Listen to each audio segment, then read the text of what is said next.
혹시 다른 복음을 따르고 있지는 않습니까? 라는 제목으로 갈라디아서 강의 5번째 시간 갖겠습니다. 갈라디아의 기록 목적은 이 왜곡된 복음, 오늘 본문으로 말하면 다른 복음이겠죠.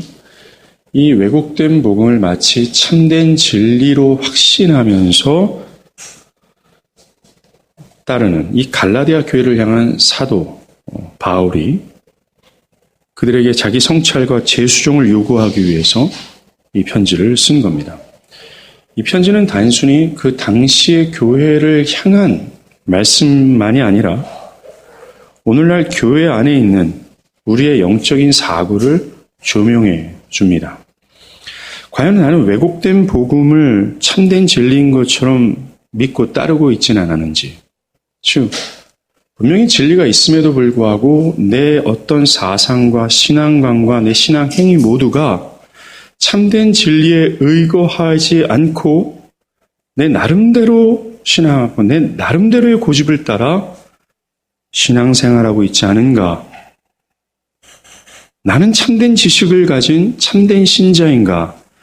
라고 하며 자기를 성찰하게 하며 틀린 것에 대해서 재수종을 요구한다는 거죠. 마치 사도 바울이 갈라디아 교인을 향해서 자기를 성찰하고 재수종하기를 요구한 것처럼 이 갈라디아서는 우리들에게 동일한 요구를 하고 있다는 것입니다. 아마도 자기를 성찰하고 자기를 수종하는 일은 굉장히 어려운 일일 겁니다. 왜냐하면 모든 사람이죠. 자기를 성찰하고 자기를 수종하기를 싫어하기 때문에 그렇습니다. 사람들은 그저 지금의 상태를 좋아합니다. 지금의 방법대로 지금의 삶의 양식대로 살아가기를 원한다라는 거죠. 또한 자신의 지금의 사고방식, 믿고 있는 그 신념, 살고 있는 삶의 방향 등이 어느 정도 틀린 부분이 있겠지만 지금이 좋기 때문에 수종하기를 원치 않는다라는 것입니다. 심지어 그것이 많이 틀렸어도 그저 묵인하기를 바란다라는 겁니다. 또한 상대방이 그것을 묵인해주고 그저 덮어주는 것이 사랑이다라고 여기는 경향이 사람들에겐 있습니다. 심지어 어떤 영적인 것, 영원한 것을 가늠하는 어떤 진리의 문제조차도 자기를 성찰하거나 자기를 수정해 가기를 원치 않는다는 겁니다. 그저 지금의 신앙관, 지금의 삶의 방식, 지금의 신앙적 어떤 모습들을 고수하고 그냥 편하게 지금 있는 그대로 지내기를 바라는 거죠. 뭐 그렇게까지 해야 됩니까? 하면서 완전 고착도 있고 완전히 땅이 굳어 있는 것처럼 조금의 어떤 변화를 의도한다거나 개혁하기를 원하지 않는다는 겁니다. 바른 진리, 더 나은 개혁의 방향으로 나아가기를 바라지 않는다는 거죠. 우리는 이런 사람들의 이런 특징을 이 복음서에서 나타나는 바리새인들, 대제사장, 사두개파 사람들을 통해서 볼 수가 있습니다.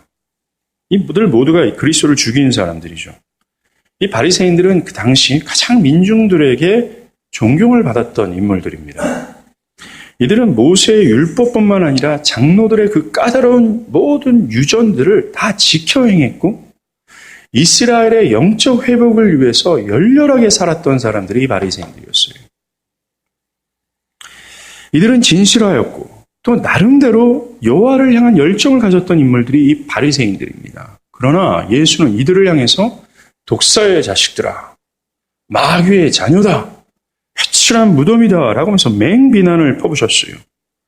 왜냐하면 이들은 자신들이 지금 행하고 있고 지향하고 있는 모든 영적인 길이 너무나도 맞고 그래서 그것을 확신한 나머지 예수께서 전하시는 복음을 받아들이지 않았다라는 겁니다. 그리스도는 그들에게 자기를 성찰하고 재수종하여 그들이 가고 있는 그 길이 틀린 것이고 돌이켜 맞는 길을 지향하라고 요청했건만 그들이 믿고 있는 진리, 자신이 가지고 있는 이 지식이 참된 것이라고 너무나도 확신했기에 주님의 요청을 받아들이지 않았다라는 겁니다. 그에 따라 자신이 가지고 있는 이 참된 지식에 의거하여 그들은 자신의 삶의 양식, 신앙의 모든 형태들 또한 그렇게 살아갔다라는 거예요. 그래서 그들은 자기의 의로 가득했죠. 그들은 예수의 복음 앞에 자기를 성찰하거나 재수정하기를 원하지 않았습니다. 복음이 끈덕지게 그들이 틀렸다라고 얘기함에도 불구하고 그들은 꿈쩍하지 않았다라는 겁니다. 아마도 이들은 오늘날 진리와 상관없이 자신의 생각하는 바, 확신하는 바를 가지고 그저 진실하고 열정적으로 신앙하는 교회 안에 있는 성도, 아니 교인들을 보여준다고 저는 생각합니다. 이들은 현재 자신의 현재의 상태, 신앙관을 확신하고 그렇게 신앙관을 확신하고 있는 나머지 자신의 잘못된 신앙, 잘못된 길을 가고 있어요. 있음에도 불구하고 그렇게 생각하지 않는 겁니다. 왜냐하면 자신이 가지고 있는 신앙의 틀에 그것은 진리와 상관없이 자신이 생각하는 그 신앙의 틀에 견주어 봤을 때 자신이 맞다라고 생각하기 때문에 그렇습니다. 또한 진리를 들어도 자신의 어떤 문제를 의식하지 못하고 지금의 상태를 고집하죠. 오늘날 바리새인과 같은 사람들은 교회 안에 너무나도 많습니다. 또 대제사장과 그 문중들이 있습니다. 이들은 여러 반열로 나뉘어져서 6개월에 한 번씩 돌아가면서 성전을 섬기는 일을 했습니다. 이들은 성전 가장 깊숙한 곳에 들어가서 하나님을 섬겼어요. 그 성소와 지성소입니다. 이 성소와 지성소는 하나님의 계신 곳으로서 철저히 구별된 장소예요. 그래서 일반 사람들은 접근할 수 없는 신령한 영역이었습니다. 오직 제사장과 대제사장처럼 구별된 자들만이 들어갈 수 있는 장소였습니다. 그곳은 인간 세상에서 가장 고귀하고 거룩한 하나님의 계신 곳이에요. 이들은 그곳에서 예배를 섬겼고 거룩한 물건을 만질 수 있었어요. 놀라운 특권을 가졌습니다. 그러나 이들은 예수님 당시 이 사두개파를 형성했습니다. 그들은 귀족처럼 살았으며 근본적으로는 정치적인 모임을 형성했고 책략과 음모를 일삼는 집단이었습니다. 심지어 이들은 영적인 것들, 천사들의 존재를 부인했고 부활도 부인했던 사람들이었습니다. 이들은 예루살렘의 사내들인 공유에 가장 모든 권력이 집중되어 있는 모임이죠. 이것을 주물럭거릴 수 있는 권력을 소유했습니다. 이들의 삶과 이들의 정신과 이들의 모든 영적인 것은 타락했음에도 불구하고 이들은 자신이 가지고 있는 그 거룩한 직무, 거룩한 특권, 하나님의 임재가 있는 가장 가까이서 하나님의 예배를 섬길 수 있는 그런 특권의식, 자신의 어떤 지위, 직위, 이것으로 말미암아 그들은 삶이 부패했음에도 불구하고 자신은 맞는 인간이며 자신은 맞는 길을 가고 있다라고 주장하고 있었다라는 것입니다. 자신의 삶이 너무나도 타락했음에도 불구하고 자신이 가진 직무, 직위로 인해 그들은 자신을 성찰할 수 없을 정도로 눈이 먼 거예요. 이들은 예수 앞에서 조금의 자기 성찰이나 삶의 재수정을 하려 하지 않았습니다. 이들은 지금의 상태가 좋았습니다. 왜 이들이 삶을 바꾸겠어요? 지금의 모든 권력과 특권과 주의를 주고 있는데 말입니다.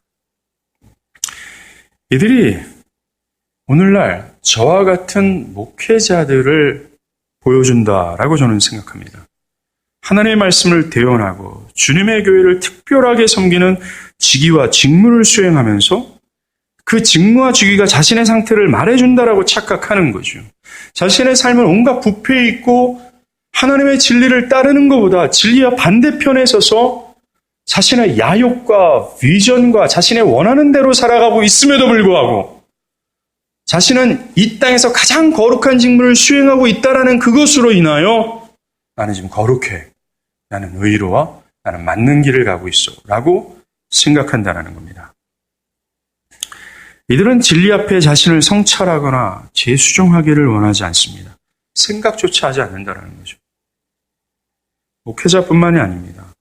장로님, 권사님, 집사님, 교회에서 여러 가지 거룩한 직분을 맡은 사람들은 그 직분으로 말미암아 어떤 최소한의 종교 생활을 하고 있다는 것으로 자신은 참된 것을 따르고 있다라고 착각할 때가 참으로 많다는 겁니다. 그 결과가 무엇입니까? 자기 성찰과 자기 수정을 안 한다라는 거죠. 이렇게 사람들은 자신의 상태에 대해서 성찰하거나 재수정하기를 원하지 않습니다. 만약 성찰과 재수정을 요구한다면 그들은 공격당한다라는 생각을 하고 자신의 권력과 지위를 다 동원하여 그 대상을 공격합니다. 이것이 바리새인이었고 대제사장과 그 문중들 바리새파 사람들이었다라는 거예요. 이들은 자기를 성찰하고 재수정을 요구했던 예수를 죽인 겁니다. 그러나 이들은 단순히 자기 성찰과 재수정, 너는 정말 돌아봐라, 너희가 지금 틀린 길을 가고 있다, 돌이켜, 진리의 길을 따르라 하는 그 요청을 거부한 것이 아닙니다. 이들은 근본적으로 하나님의 은혜 대신 그리스도를 거부한 것이고 영원한 생명과 영원한 기쁨과 복락을 거부한 거나 마찬가지예요. 오늘날에도 마찬가지입니다. 진리가 저와 여러분들에게 자기 성찰과 자기를 돌아보고 회개하고 돌이키고 그 재수정을 지속해서 요구함에도 불구하고 인간의 근본적인 성향 뭡니까? 자기는 맞는 길을 가고 있고 자기의 게으름으로 성찰하고 돌이키는 걸 원하지 않는 그 죄악된 근성으로 말미암아 그것을 거부하는 거예요.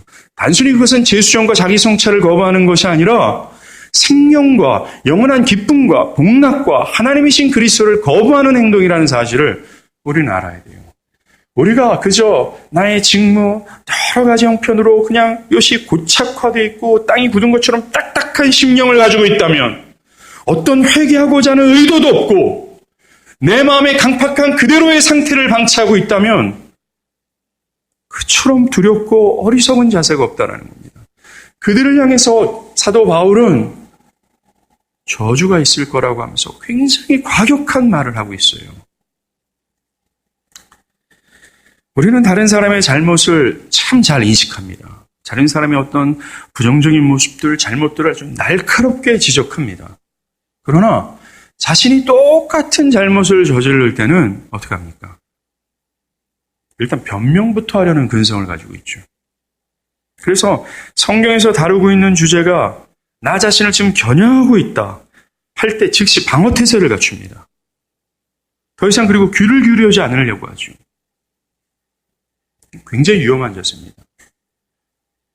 다윗이 밧세바를 범했습니다. 우리아를 죽이고 남의 아내를 범했어요. 너무나 추악한 죄를 저질렀습니다.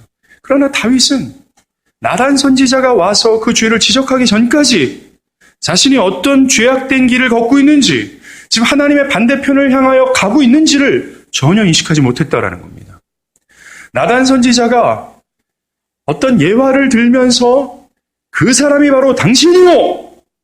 라고 지적할 때, 그것을 지적하기 전까지 그는 자신에게 어떤 문제가 있는지 몰랐어요. 우리도 이런 함정에 빠질 수 있습니다. 다른 복음, 왜곡된 진리를 따르고 있으면서도 현재 자신은 맞는 길을 가고 있다는 거예요. 또한 자신의 신앙이 총체적으로 잘못된 방향을 가고 있음에도 불구하고 그것을 인정하지 않고 재수정하려 하지 않고 있다는 겁니다. 여러분은 어떻습니까? 하나님의 진리가 나를 향해 자기 성찰과 재수정을 요구하며 회개하고 돌이켜 자신의 지금까지 가졌던 영적인 생활과 종교적인 행위 모두를 부인하고 진리를 따를 의사가 여러분 가운데 있습니까? 심지어 진리가 지금까지 내가 했던 영적인 생활과 종교적인 모든 행위가 다 아니다라고 얘기하는 것을 인정할 수 있습니까? 심지어 나 자신이 지금 지옥의 형벌로 달려가고 있다라고 진리가 말했을 때 그것을 여러분들은 인정할 수 있습니까?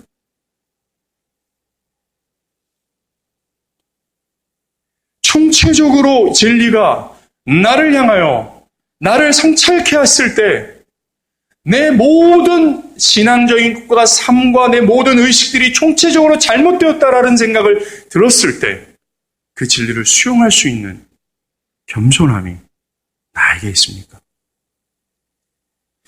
성령으로 거듭난 자가 아니면, 성령께서 은혜를 주지 않으시면 어떠한 사람도 겸손히 그 진리를 수용할 수 없을 것입니다. 심지어 거듭났다 할지라도 성령의 은혜가 없다면 자기를 수종하는 일은 그만큼 힘든 겁니다. 자기를 수종하는 일은 인간의 힘으로는 도저히 불가능하기 때문에 그래요. 기독교 신앙은 끊임없이 자기 성찰과 자기 수정, 개혁을 요구합니다. 이것을 회개와 믿음의 삶이라고 우리는 얘기할 수 있다는 거죠. 만약 나 자신이 이러한 계속해서 개혁되지 않는다면 기독교적인 생명을 잃어버리고 말 겁니다. 영혼의 생기는 사라지고 매우 형식적이고 굉장히 딱딱하고 정말 메마른 사람, 굉장히 형식적인 사람, 매우 강팍한 사람이 될 겁니다. 그 결과 바리새인들과 사두개인들처럼 자기 의로 가득해서 회개가 없는 삶을 살게 될 거예요. 바리새인들과 사두개인들, 이들은 바른 진리를 가지고 있지 않았습니다. 그러면서 그것을 버리려고 하지도 않고 고집했어요. 그래서 망한 겁니다. 반면 아무런 종교적인 행위도 없고 종교적인 열심도 없었던 세리, 창녀, 십자가에 달려있는 그 강도는 뭡니까? 진리가 요구하는 자기 성찰과 자기 수정을 한 결과 어떻게 됩니까? 구원을 받은 거예요. 자기 성찰로 인한 돌이킴이 없다면 영원한 생명을 거부하는 것이고 하나님의 은혜 대신 그리스도를 거부한다라고 제가 말씀드렸습니다. 여러분의 일생에서 한 번쯤은 아주 큰 개혁이 필요합니다. 한 번쯤 큰 돌이킴의 역사가 있어야 된다는 거예요. 자신의 삶의 총체적인 어떤 영적인 부분, 신앙적인 생활의 부분, 내 개인의 어떤 사고, 내 삶의 모든 양식과 방식들, 이 모든 것이 총체적으로 틀렸다라는 사실을 발견하고 돌이키는 역사가 필요한 거예요. 이것을 기독교용으로 회심이라고 얘기합니다. 만약에 이것이 없었다면 여러분은 그것이 필요하며 만약 그것이 없었다면 아직까지 나의 마음에 하나님이 주신 그 생명이 있다라고 말해서는 안 된다라는 겁니다. 왜냐하면 성경에서 정의하는 그리스도인이란 자신의 가장 밑바닥에는 저변에 깔려있는 자신의 중심적인 중심서부터 삶의 모든 영역이 다 하나님의 성령으로 부인당하고 탈탈 털려서 하늘 앞에 절대적으로 엎드린 자를 그리스도인이라고 정의하기 때문에 그렇습니다. 제가 이렇게 말했음에도 불구하고 이 진리가 이렇게 명백하게 말했음에도 불구하고 그 진리 앞에 자기를 성찰하거나 재수정하지 않고자 한다는 거죠. 이게 성경에서 얘기하는 이 강팍한 상태라고 얘기합니다. 현재 교회 안에 있는 사람들은 이 요구를 수행하기를 원치 않습니다. 자신이 분명히 잘못된 진리를 따르고 있고 자신이 생각하고 있는 또 자신이 형성하는 이 신앙적 가치관이 분명히 진리에 기반되어지지 않았음에도 불구하고 원하지 않아요. 과연 나는 참된 진리를 알고 그 진리를 따르는가? 질문해야 됩니다. 현재 나는 어떤 상태에 있는가? 10년, 20년, 30년 교회 안에 있으면서 과연 나는 어떤 상태인가? 나의 믿음은 정말 성경적인가? 나는 정말로 주의 말씀 앞에 비쳤을 때 중생한 자인가? 내가 하고 있는 신앙적 행위와 내가 드리고 있는 이 예배는 과연 참된 지식에 의하여 이거하여 하고 있는가? 한번 진리 앞에서 자기를 성찰하고 돌아보며 수정해야 될 거예요. 이렇게 자기를 돌아보고 자기를 성찰하고 죄 수정하기를 원치 않는 사람들은요, 자기 나름대로의 진리 체계를 가지고 있습니다. 그것을 누가 뭐라 해도 그들은 그 진리 체계를 확신합니다. 바리새인들은 율법과 장로들의 유전을 지키면 하나님께 의롭다함을 받는다라고 하는 유대적 교리를 확신을 하고 있었습니다. 그래서 그 지식을 바탕으로 그렇게 삶에 적용하며 살았던 겁니다. 그 교리에 대해 그들은 진실하였고 또한 열렬했어요. 세상 사람들도 예수를 믿지 않는 이유도 나름대로의 진리 체계를 가지고 있기 때문에 그렇습니다. 사람들이 가지고 있는 어떤 진리 체계, 사고, 어떤 관습, 그것을 확신해서 그거에 의거하여 예수를 믿지 않는 겁니다. 불교 신자들은 불경이 그들의 진리라고 확신해서 그것을 따르는 겁니다. 모슬렘들은 그들이 코란이 그들의 진리라고 확신해서 그것을 따라 사는 거예요. 심지어 그것을 확신하기에 사람도 죽이지 않습니까? 이렇게 어떤 지식을 가지고 있는가에 따라 그 사람의 행동 양식이 결정되는 것을 볼 수가 있어요. 여러분들이 갖고 있는 이 진리 체계가 있어요. 이게 다 신앙과 연결되어 있습니다. 이것이. 그런데 각자가 이 나름대로 갖고 있는 이 진리 체계 안에서 신앙생활하는 거예요. 신앙의 삶의 모습들이 나타나는 겁니다.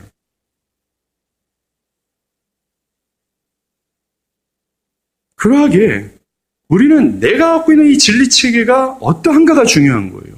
이것이 바른 진리가 아니라면 우리는 어떻게 됩니까? 바른 적용, 즉 하나님께서 뜻하시는 삶을 살 수 없고 참된 구원으로 들어갈 수도 없는 거예요.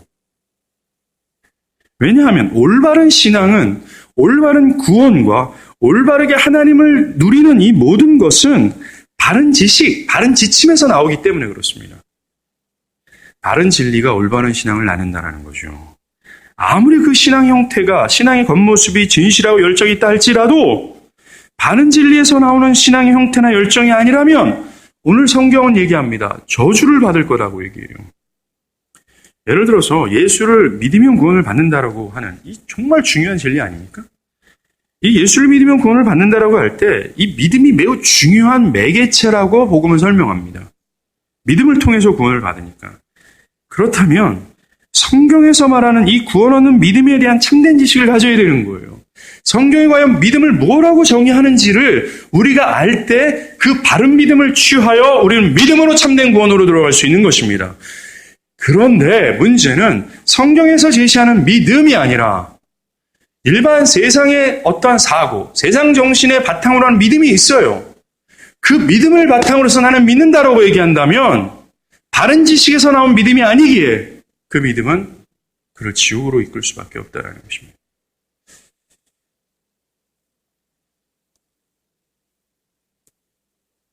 예를 들어서 성경에서 요구하는 성도들의 삶이 있습니다. 자기를 부인하고 죄를 날마다 회개하며 죄와 싸우고 거룩함을 지향하는 거예요. 그리고 세상이 아닌 하나님을 기뻐하는 것이 성도의 삶입니다. 이런 바른 지식을 가지고 있는 자라면 그 인생에서 가장 중요한 화두는 죄와의 싸움과 거룩과 겸손이 될 겁니다. 그리고 이 세상을 기뻐하는 것이 아니라 어떻게 하는지 은혜의 하나님을 알아서 은혜의 하나님을 기뻐하기를 힘쓸 거라는 거예요. 그게 성도의 삶이니까. 그러나 성경에서 요구하는 성도의 삶을 잘 모른다면 그것을 인정하지 않거나 그런 진리 체계를 가지고 있지 않는다면 그냥 인간의 본연에 갖고 있는 본성을 가지고 신앙생활을 하는 거예요. 이 땅에 살면서 부귀, 영화, 이순양면을 구합니다. 내가 기도하고 금식하고 교회 열렬하게 막 봉사하는 모든 것들이 하나님을 기뻐하는 것이 아니라 뭐죠? 다 복받기를 원해서라는 거죠. 즉 진리가 이렇게 얘기하는데 자기는 진리가 이렇게 생각해서 이렇게 행동하는 겁니다. 참된 지식은 참된 적용, 참된 신앙, 참된 구원을 만드는 거예요. 반면 잘못된 지식은, 잘못된 진리체계는 잘못된 적용, 잘못된 삶, 잘못된 구원을 만들어낸다는 겁니다. 우리는 성경에 말하고 교회 역사가 말해왔던 이 진리를 알고 그 진리를 따라 신앙의 사고를 하고 신앙생활을 해야 된다는 겁니다. 문제는 바른 진리를 들었음에도 불구하고 그 진리를 듣지 않아요. 그 진리를 따르지 않는 겁니다. 그렇다면 그 들은 바 진리는 아무것도 아닌 것이 되는 거죠. 오늘 바울이 7절에서 말하는 갈라디아 교회에게 다른 복음을 전했던 그 어떤 사람들이 있어요. 이 어떤 사람들이 유대주의에 물들어 있는 유대인 그리스도인들입니다. 그 중에서 가장 극단적인 무리들이죠. 이들도 예수를 믿는다고 말했지만 여전히 그들은 유대교 교리를 따랐습니다. 입술로는 믿는다고 하지만 하나님의 진리를 따르는 것이 아니라 지금까지 자신들에게 형성되어 있던 2000년 동안 굳어있던 그 막강한 진리를 따르고 있다는 거예요. 너무나 이게 어리석은 모습 아닙니까? 저는 우리도 이 자세를 취하고 있지 않을까 좀 돌아볼 필요가 있어요. 내가 이분은 예수를 믿는다고 하지만 내 삶의 원리는 세상 정신에 의거하고 있어요. 내 신앙의 가치관도 세상의 일반 정신에 물들어서 그 가치관을 따르는 겁니다. 예를 들어서 교회라고 생각할 때 교회를 성경적 교회로 생각하는 것이 아니라 자기 나름대로 생각하는 교회가 있어요. 그것을 추구하고 그것을 만드는 겁니다. 유대인처럼. 이들은 유대교 교리를 따랐어요. 그 결과 이들은 믿음뿐만 아니라 믿음 외에도 율법을 지켜야 되고 할례를 더해야 되고 마치 유대인처럼 되어야지만이 구원을 얻는다라고 생각을 한 겁니다. 이렇게 자신들이 가진 지식의 바탕으로 예수를 믿고 신앙한 거예요. 이들을 보면 나름대로 사랑도 있고 열정도 있었습니다. 여러분들 이들이 지금 꽤 멀리 떨어져 있는 예루살렘으로부터 왔어요. 그들이 갖고 있는 진리체계를 좀 전해주고 싶어서 열정을 다한 겁니다. 사랑으로 그들에게 왔다라는 거예요. 그들은 사랑도 있었고 열정도 있었다라는 거예요. 그러나 문제는 그들은 왜곡된 진리를 따랐습니다. 그리고 왜곡된 진리를 말했어요. 그들을 향해서 사도 바울은 2번이나 저주를 받을지어다 라고 얘기합니다. 8절에 혹은 하늘로부터 온 천사라도 우리가 너에게 전한 복음 외에 다른 복음을 전하면 저주를 받을지어다. 바울은 왜 거칠게 얘기합니다. 사실 다른 서에서 이 저주라는 단어처럼 아주 맹비난을 펴냈던 책은 없어요. 심지어 고린도 교회가 그렇게 타락했단 말이에요. 막 근친상간을 하고 막 며느리를 범하고 막 어머니를 범하고 막 음란함이 이루말할 수 없었습니다. 그런데 바울은 그들을 향해서 이런 맹비난을 퍼붓지 않았어요. 이런 거친 말을 표현하지 않았습니다. 그런데 갈라디아 교회를 향해서 가장 높은 수위를 가지고 맹비난을 하는 거예요. 저주라는 것까지요. 왜 그렇습니까? 기독교가 가장 중요시하는 이 본질을 그들이 뒤흔들었기 때문에 그래요. 다른 지식이 아니면 거짓된 신앙을 낳을 수밖에 없기 때문에 바울은 그들을 향해서 맹비난을 퍼붓는 거예요. 그리고 다른 복음으로 사람들을 이끌고 있어요. 그 복음을 다른 복음을 따라갔다가는 그들은 지옥에 갈 수밖에 없기에 바울은 이렇게 과격한 말을 쓰고 있는 겁니다. 우리는 바르게 신앙생활하기 위해서 바른 지식이 필요합니다. 그렇다라고 지식적으로 사변화돼서 학문적인 그리스도인이 되라고 말하는 것이 아닙니다.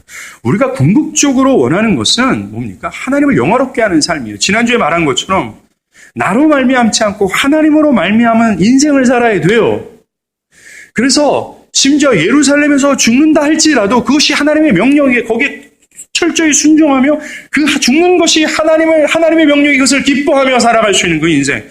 그것이 우리가 궁극적으로 원하는 열매요 삶이라는 겁니다.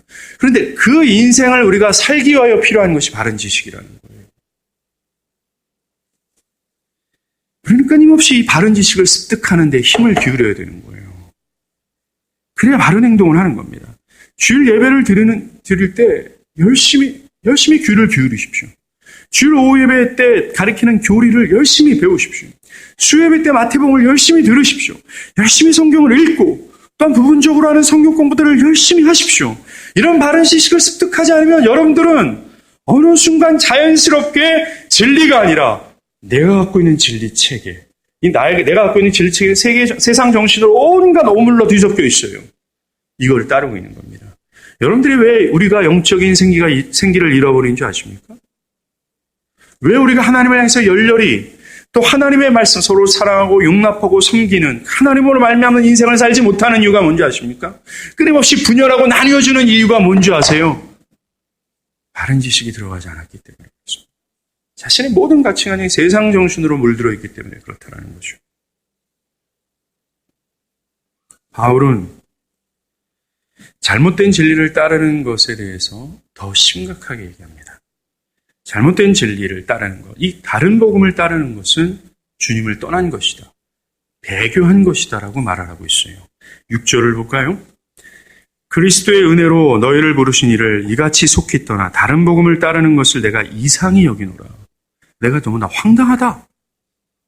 내가 니네 갈라디아 지역에서 돌을 맞으면서도까지 끊임없이 오직 믿음으로 구원을 받는다라고 전했고 너희들도 그렇게 기뻐했건만 왜 다른 복음을 따르냐? 내가 황당하다. 라고 얘기합니다. 6절에서 사도 바울이 말하는 떠나라는 동사는 군대에서 군인이 무단 이탈한 것을 할 때 쓰이는 동사입니다. 즉 진리를 떠난 것이 주님을 무단으로 이탈한 것이다. 즉 배교한 것이다라고 얘기를 하는 겁니다. 배교란 교회 안에 머물러 있다가 교회를 배반하는 것, 또한 그리스도의 신앙을 버리는 것, 교회를 떠나 세상을 향하여 나가는 것을 의미하는 거예요.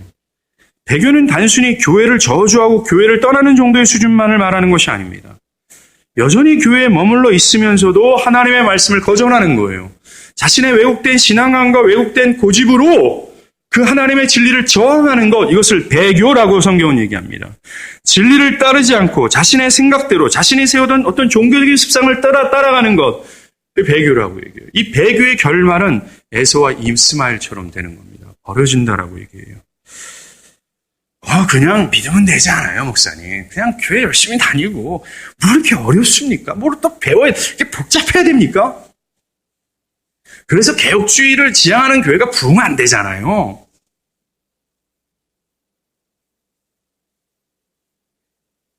사랑하는 여러분,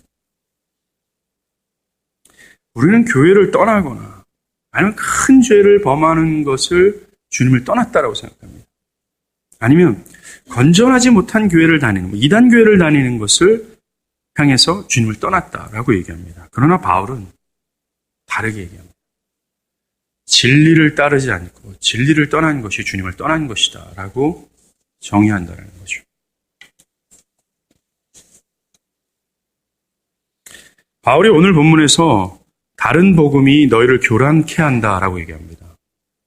이들을 교란케 했던 교리가 바로 이신칭의, 오직 믿음으로 말미암아 의롭다함을 받는다라는 이 이신칭의를 뭐예요? 왜곡한 복음을 뜻하는 겁니다. 행위를 더하는 거죠. 믿음이 아니다. 인간의 행위도 필요하다. 이게 지금 바울이 오늘 본문에서 주되게 타겟으로 해서 지적하는 다른 복음의 형태예요. 그러나 사랑하는 여러분, 이신칭의를 왜곡하는 이 다른 복음의 역사는 성경에만 있을 뿐만 아니라 교회 역사에도 지금도 여전히 역사되고 있다는 사실을 여러분들 아셔야 됩니다. 강웅상 총신대학원 교수님이 이런 얘기를 합니다. 16세기 종교개혁은 구원론의 문제, 특히 칭의론의 문제가 가장 신학적 핵심 쟁점이 되었던 부분이다. 그러니까 종교개혁의 핵심이 이 구원론에 있었다라는 거예요. 하지만 500년 가까이 세월이 흘렀지만 칭의 교리를 둘러싼 논쟁은 종식되었다고 할 수 없다. 오히려 1999년 10월 31일 종교개혁 기념일을 기해 로마 캐톨릭과 루터란, 이 루터란은 세계에서 굉장히 큰 개혁 교단 중에 하나입니다. 우리나라엔 별로 없지만 루터란은 공동으로 이신칭의 교리를 둘러싼 오해를 풀고 서로의 정죄를 거두는 성명을 발표하였다. 요지는 그간 이신칭의 교리에 대한 오해가 있었으며 서로의 입장 차이를 수용한다는 내용이다. 즉, 세계에서 아주 거대한 개혁교회 교단이 로마 캐톨릭이 얘기하는 믿음뿐만 아니라 인간의 행위를 더하거든요. 그것을 수용했다라는 거예요. 이 사건은 단일 사건으로 끝나지 않았다. 2006년 한국에서 세계 감리교회 대회가 열렸을 때 세계 감리교단도 이 성명서에 가담하는 성명을 하였다. 그럼 감리교단도 이 사도 바울이 얘기하는 이 이신칭의를 거절하면 저주를 받을 것이라고 하는 이 거예요. 근데 저 개인적으로는 감리교회 전체가 그렇다라고 생각하지는 않습니다. 지금도 아마 부분적인 어떤 목사님들은 이 이신칭의 교리를 수호할 거예요. 뿐만이 아닙니다. 20세기 저희 교회가 주장하고 있는 이 개혁신학 전통 안에서 태동한 세간점 학자들이 있다는 거예요. 이들은 이스라엘 백성들이 하나님께 선택받은 백성으로서 이미 구원을 받았음에도 불구하고 철저히 율법을 지켜냈다. 이런 논리를 핍니다. 그러하기에 지금 예수를 믿는 사람들도 이스라엘처럼 율법을 지켜야 의롭다함을 받을 수 있다. 다른 복음은 역사 속에서 지속해서 이 이신칭의를 지속해서 공격하고 있다는 거예요. 교회를 계속 교란하고 있다는 것입니다. 이 문제를 이렇게 거시적으로, 역사적으로 어떤 세계적으로 그런 일이 있었구나라고만 취급해서는 안 됩니다. 좀 더 세밀하게 나의 신앙을 날카롭게 적용할 필요가 있어요. 나의 신앙과 나의 신앙과는 과연 진리를 따르는가 생각할 필요가 있다는 겁니다. 아까 말씀드렸듯이 다른 복음을 따른다라는 것은 그저 이단교회를 가는 것, 이단에 속하는 것을 말하는 것이 아닙니다. 건강한 교회 안에 있어도 우리는 다른 복음을 따를 수가 있어요. 능히 건강한 교회 안에서도 진리와 무관하게 자신의 진리 체계를 따라 신앙생활한다면 우리는 다른 복음을 따르는 자가 될 수 있다는 겁니다.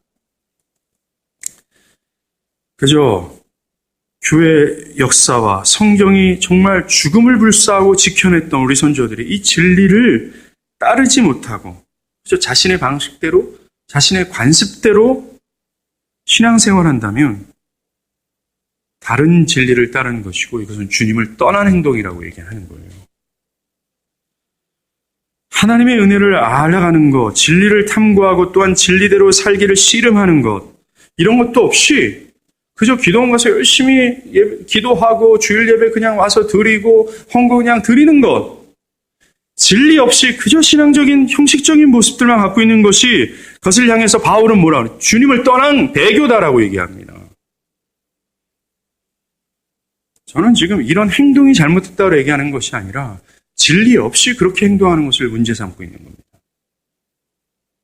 사도 바울은 진리와 무관하게 자신이 세운 진리 체계를 따랐던 사람들을 유대인이라고 얘기했어요. 로마서 10장 2절입니다. 내가 증언하노니 그들이 유대인이죠. 하나님께 열심히 있으나 올바른 지식을 따른 것이 아니다라고 얘기했어요. 그들은 정말 열렬히 하나님을 섬겼다라고 생각했습니다. 그러나 그들은 올바른 지식으로 인하여 따른 것이 아니다라고 얘기해요. 열정도 있고 진실함이 있었어요. 죽음을 불사한 헌신이 있어도 진리를 모르고 진리 앞에 돌이키지 않고 진리를 따르지 않는다면 그들은 주님과 전혀 상관없는 자들이라고 얘기합니다. 구약의 이스라엘 백성들이 하나님께 심판을 받았던 이유 또한 진리에 대한 무지함이었었어요. 호세아 4장 6절입니다. 내 백성이 지식이 없음으로 망하는도다. 내가 지식을 버렸으니 나도 너를 버려 내 제사장이 되지 못하게 할 것이요 네가 네 하나님의 율법을 잊었으니 나도 내 자녀를 잃어버리리라. 이스라엘은 하나님의 요구하시는 뜻을 따르지 않고 자기 방식대로 자기 형식대로 주님을 섬겼다. 그래서 망한 거라고 얘기합니다. 오랜 세월 교회를 다니고 교회 안에 있어도 진리를 따르지 않는 자들이 있어요. 그런 자들의 결말을 마태복음 7장에서 예수님이 말씀하십니다. 여러분을 찾겠습니다. 너무나 잘 아는 말씀이에요. 마태복음 7장 21절부터 말씀입니다.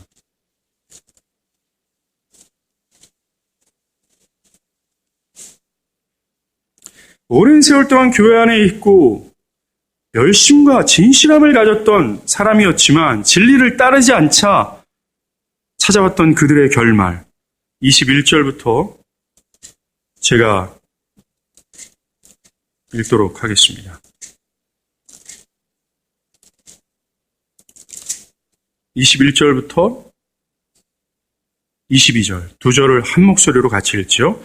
나더러 주여 주여 하는 자마다 다 천국에 들어갈 것이 아니요 다만 하늘에 계신 내 아버지의 뜻대로 행하는 자라야 들어가리라.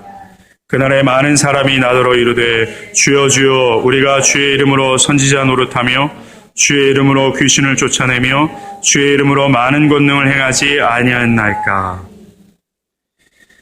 지금 오늘 이 본문에서 얘기하는 사람들의 행위를 보면 이들은 그리스도인이었어요. 교회 안에 있었던 사람들입니다. 바리새인과 사두개인들처럼 교회 안에서 어떤 특별한 직무와 어떤 특권을 가지고 있고 능력 또한 있었던 사람들이었습니다. 그런데 천국에 못 들어가요. 왜냐하면 아버지의 뜻대로 행하지 않았기 때문이라고 얘기합니다. 아버지의 뜻 무엇입니까? 아버지 하나님이 결정하신 어떤 의도, 결정하신 그것을 따르지 않았다라고 얘기해요. 그것이 뭐겠습니까? 바로 진리예요. 하나님의 말씀입니다.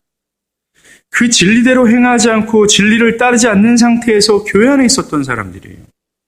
아마 이들은 지금 내용을 보면 귀신을 쫓아내고 주의 이름으로 권능도 행하고 사람들에게 말씀을 전하기까지 했단 말이에요.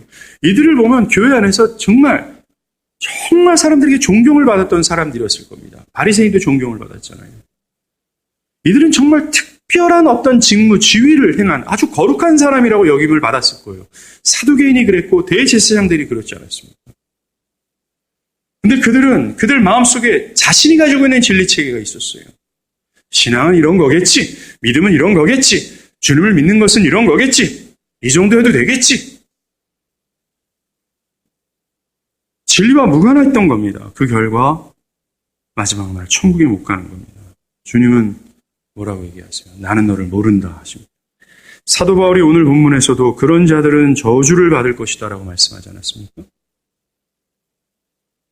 어떤 사람들은 뭐 그리 복잡합니까? 그냥 교회 다니고 진실하고 열심히 봉사하면 되는 거 아닙니까? 이렇게 말하는 사람들이 있습니다. 그렇게까지 교회 와서 하나님의 말씀을 배우고 열렬히 하나님을 사랑해야 됩니까? 꼭 그렇게 해야 됩니까? 이렇게 말하는 사람들은요, 진리를 알아가고자 하는 열심이 없는 게으름에서 이런 말을 한 것이 분명합니다. 아무 생각 없이 행하게 된다고, 아무 생각 없이 행해도 된다라고 성경은 말하지 않아요. 우리는 자신을 성찰하고 재수정해야 됩니다. 근데 이걸 사람이 싫어해요. 이 사람이 싫어하기에 오늘 본문 마지막 10절에 바울이 얘기합니다. 내가 사람을 좋게 하랴 하나님을 좋게 하랴. 내가 사람을 기쁘게 하랴 내가 하나님을 기쁘게 하랴. 사람을 기쁘게 하고 사람을 좋게 하려면 재수정과 자기 성찰을 요구하는 말씀을 전하면 안 된다라는 거예요. 그 모든 어떤 신앙적인 방식과 신앙적인 형태들을 다 묵인해주고 그것을 인정해줘야 되는 거예요. 근데 하나님을 좋게 하고 하나님을 기쁘게 하기 위해선 그것이 틀렸다고 말해줄 수 있어야 되며, 교회 역사 속에서 그렇게 맹렬히 그 사람들을 바른 길로 인도하고자 했던 그 모든 목회자들이 목이 날아간 것처럼 그렇게 해야 된다는 것입니다.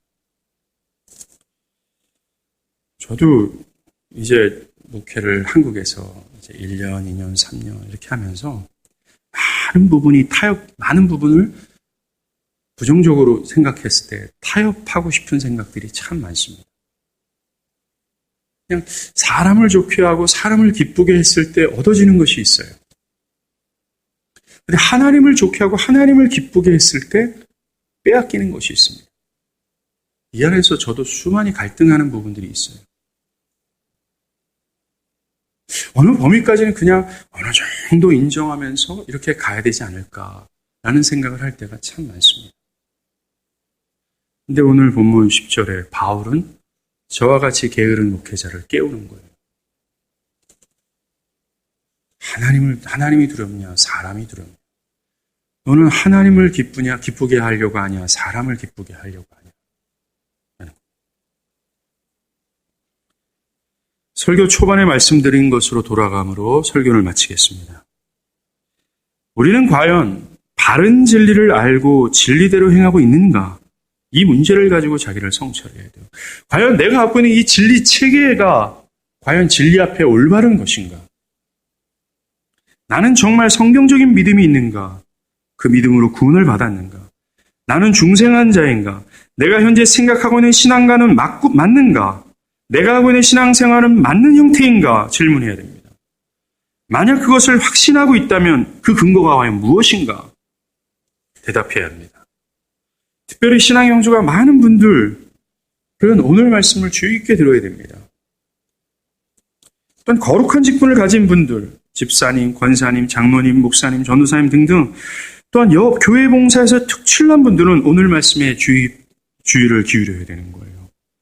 우리가 행함으로는 열심히 있으나 진리를 모르고 진리를 따르지 않는다라는 것은 하나님을 떠난 것이요, 그것은 하나님의 심판을 받는 길임을 알아야 된다는 거예요. 그리고 또한 바른 진리를 들었음에도 불구하고 나의 강팍함으로 말미암아 그 진리 앞에 자기를 성찰하거나 자기를 수종하지 않는다면 이것 또한 하나님의 심판이 있는 인생이 될 수밖에 없습니다. 다른 복음은 없습니다. 우리는 우리의 사상, 우리의 사고, 우리의 신앙관, 우리의 신앙의 모든 형태를 이 질문에 포커스하여 비추어보고 그것을 따라가야 됨을 믿기를 바랍니다. 기도하시겠습니다.